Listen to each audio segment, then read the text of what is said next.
So today we're going to be talking about Math 7 Unit 7, Lesson C, Volume of Cylinders. So our essential question is, how do I find the volume of a right cylinder?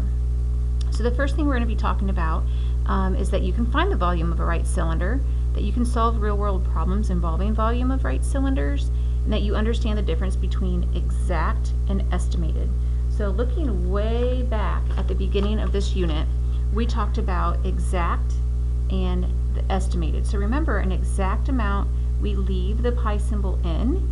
Estimated is when we actually use the pi button on your calculator and we round it as necessary. So make sure you remember the difference between those two. So let's just talk about the vocab first. So if you need to, go ahead and pause your video and write down the vocab. What is volume and what is a right cylinder?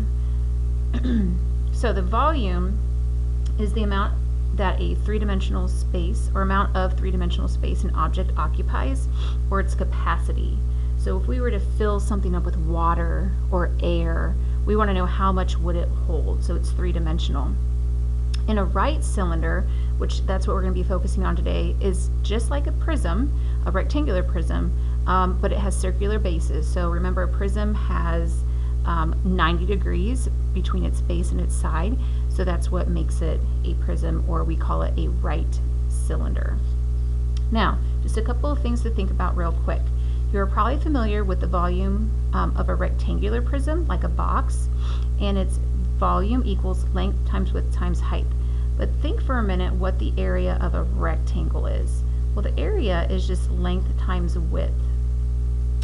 And we just have one more number to multiply by to get the volume. Well, the same thing applies for a cylinder.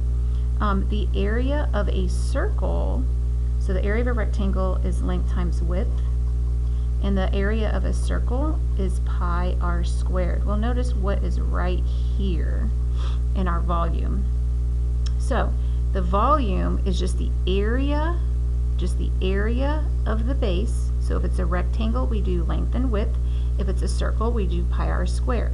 So the relationship between the area of the base and the volume is we're just going to multiply the area of the base times the height. So you'll notice the h there. So multiply the area by the height. All right, in the next video, we're going to go ahead and start with example number 1.